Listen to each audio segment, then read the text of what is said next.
안녕하세요. 반갑습니다. 7월 12일 수요일입니다. 모든 능력 위에 계신 그리스도, 우리 함께 살펴보시겠습니다. 하나님의 크신 축복이 오늘 함께 하신 여러분과 저에게 함께 하셔서 깨닫고 이해하고 감동되고 결심될 수 있도록 인도해 주시기를 간절히 소망합니다. 우리 함께 기도드리고 시작하도록 하겠습니다. 저희들을 사랑하시는 아버지 하나님, 저희들에게 새로운 한날을 허락하시고 주님을 생각하고 명상할 수 있는 시간 허락하여 주셔서 감사합니다. 이 시간 주님께서 저희들과 함께 하여 주심으로 주님의 권능에 대해서 살펴볼 때에 주님, 저희들의 마음과 생각에서 스스로 사랑하고 아끼고 존중하고 온전히 경배드리는 주님 될 수 있도록 역사하여 주시옵소서. 우리의 삶의 구석구석까지 영향을 미치며 함께 하시는 주님께서 저희들의 주인이 되시고 구속주가 되시고 신랑이 되시고 능력자 되심을 다시 한번 생각해 보면서 저희들 매 순간마다 이 부분에 집중하며 살아갈 수 있도록 인도하여 주시옵기를 간절히 소망합니다.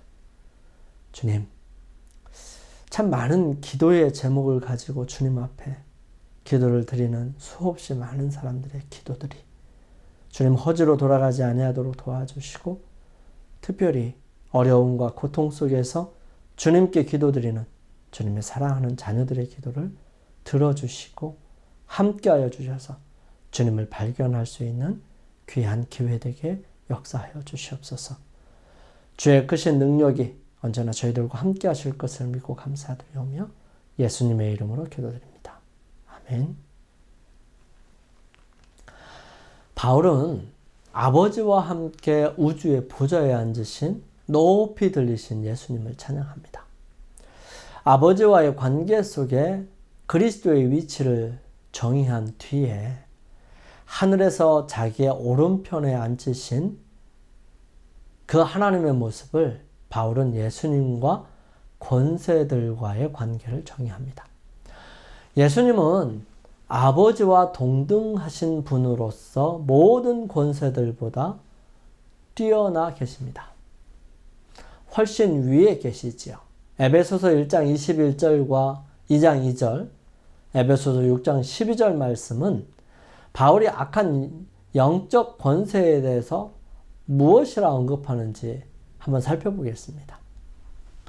모든 통치와 권세와 능력과 주권과 이 세상뿐 아니라 오는 세상에 일컫는 모든 이름 위에 뛰어나게 하시고 그때에 너희는 그 가운데서 행하여 이 세상 풍조를 따르고 공중의 권세 잡은 자를 따랐으니 곧 지금 불순종의 아들들 가운데서 역사하는 영이라. 우리의 씨름은 혈과 육을 상대하는 것이 아니요 통치자들과 권세들과 이 어두움의 세상 주관자들과 하늘에 있는 악의 영들을 상대함이라. 에베소서 1장 29절 말씀은 모든 이름 위에 뛰어나게 하셨다고 설명합니다. 그리고 에베소서 2장 2절 말씀은 불순종의 아들들 가운데 역사하는 영이라고 설명하죠. 그리고 에베소서 6장 12절 말씀에는 어두움의 세상 주관자들과 하늘에 있는 악의 영들을 이라고 설명하는 거죠. 바울이 이러한 권세들을 주목하는 이유가 무엇일까요? 사도행전 19장 11절에서 20절에 등장하는 스게와와 7 아들들의 이야기는 바울이 에베소에서 가르치고 함께할 당시에 에베소가 주술의 중심지였다는 것을 보여주는 것입니다. 바울이 2년 동안 두란도 서원에서 날마다 강론할 때 하나님께서 그를 통해서 놀라운 능력을 행하게 하십니다. 심지어 이 바울의 몸에서 난 손수건이나 앞치마를 가져다가 병든 사람에게 올려놓으면 그 병이 떠나가고 또한 악귀들도 나아가는 일들이 벌어졌죠. 이러한 모습을 보면서 에베소 지역에 사는 이 돌아다니면서 마술을 행하는 어떤 유대인들은 시험 삼아서 악귀 들린 자들에게 예수님의 이름을 부르며 바울이 전파하는 예수를 의지하여 너희에게 명하노라 하기도 하였습니다. 그 중에 유대인의 한 제사장, 즉 스게와라는 사람이 있었는데 이런 일들을 행하죠. 그때 악귀가 내가 예수도 알고 바울도 알거니와 너희는 누구냐 하면서 악귀 들린 사람이 그 스게와의 7 아들들에게 뛰어 올라가서 그들을 눌러 이겨버립니다. 그들은 여기저기 상하고 심지어는 벗은 몸으로 그 집에서 도망하게 된 사건들을 기록하고 있는 것이죠. 이 일로 인해서 에베소에 사는 많은 유대인들과 헬라인들이 두려워하고 또 함부로 그런 일들을 하지 않으면서 예수님의 이름을 높이고 많은 사람들이 자복하여 행한 일을 알리고 마술을 행하던 많은 사람들이 마술에 관한 책을 모아가지고 와서 모든 사람 앞에서 불사르는데 그 책값을 얼추 계산해 보니까 은 5만이나 되는 것이었습니다. 이러한 일이 있으면서 에베소 지역에서 하나님의 말씀이 더욱 전파되어서 큰 세력을 얻게 되는 것이죠. 클린턴 아놀드는 권능과 주술에서 다음과 같이 말합니다. 헬레니즘 세계 전역에서 주술 행위의 가장 중요한 특성은 사실상 삶의 모든 측면에 영향력을 행사하는 영의 세계를 인식하는 것이었다. 주술사의 역할은 도움이 되는 영과 해로운 영을 구분하고 영의 고유한 작용과 상대적인 힘과 권위를 배우는 것이었다. 이러한 지식을 통해 개인의 이익을 위해 영혼을 조절할 수 있는 수단, 말 또는 글 이런 것으로 된 주문이나 부적들을 만들 수 있었다. 적절한 주문을 사용하면 영으로 인한 질병을 치료하거나 전차 경주에서 이길 수 있었다라고 표현합니다. 하나님과 사람 사이에 크나큰 간격이 존재한다면 그 경위는 어마어마할 것입니다. 하지만 하나님께서는 사람과의 간격을 만들지 아니하셨습니다. 그럼에도 불구하고 사단의 속임수에 속아 죄를 지은 사람은 하나님과의 사이에 건널 수 없는 간격을 만들었죠. 이 간격을 다시 없애기 위해서 하나님이신 예수님께서 이 땅에 당신을 주셔서 그 대가를 치르시고 그 간격을 메우셨어요. 죄 있는 인간에게 끊임없이 보혈의 피로 말미암아 죄 값을 치른 인간이 되게 하셔서 간담 없는 하나님과의 관계를 회복하여 화목하게 하셨던 것입니다. 원수 되었던 것을 이제는 가족으로 연결하셨고요. 우리의 죄의 값을 치른 후에는 언제나 그 간격을 메우셨습니다. 그러므로 멀리 계신 하나님을 찾으려고 무엇인가를 하지 않아야 해도 그분은 우리 안에 우리와 함께 계시게 되었던 것입니다. 이 엘리야가 활동할 시기에 그는 그 시작을 아주 단호하게 시작하죠. 엘리야는 성경을 자세히 읽었던 것 같습니다. 이스라엘 백성들이 하나님에게서 떠나면 어떻게 되는지를 그는 잘 알고 있었어요. 그 증거들을 바라보면서 준비하고 있었습니다. 그가 하나님의 살아계심을 확인한 것은 이 베델 사람 히엘이라는 사람이 여호수아가 결코 짓지 말라고 얘기했던 여리고를 지었을 때 기초를 놓을 때 장자가 죽었고 문을 달 때 막내 아들이 죽는 모습을 바라보면서 하나님 역시 살아계시고 하나님의 밀실히 말씀하신 그 일을 분명히 실행하시는 그 모습을 바라보면서 그는 그의 사역을 시작합니다. 길르앗에 우거하는 자 중에 디셉 사람 엘리야가 아합에게 말하되 내가 섬기는 이스라엘의 하나님 여호와께서 살아계심을 두고 맹세하노니 내 말이 없으면 수년 동안 비도 이슬도 있지 아니하리라 하니라.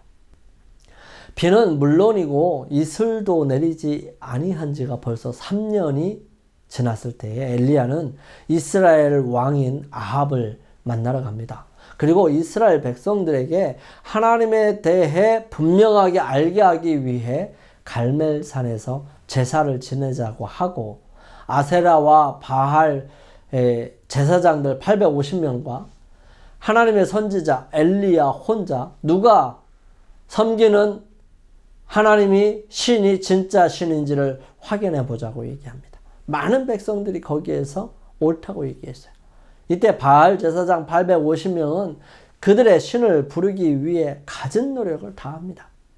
그들이 받은 송아지를 가져다가 잡고 아침부터 낮까지 바알의 이름을 불러 이르되 바알이여 우리에게 응답하소서 하나 아무 소리도 없고 아무 응답하는 것 자도 없으므로 그들이 그 쌓은 제단 주위에서 뛰놀더라. 정오에 이르러는 엘리야가 그들을 조롱하여 이르되 큰 소리로 부르라.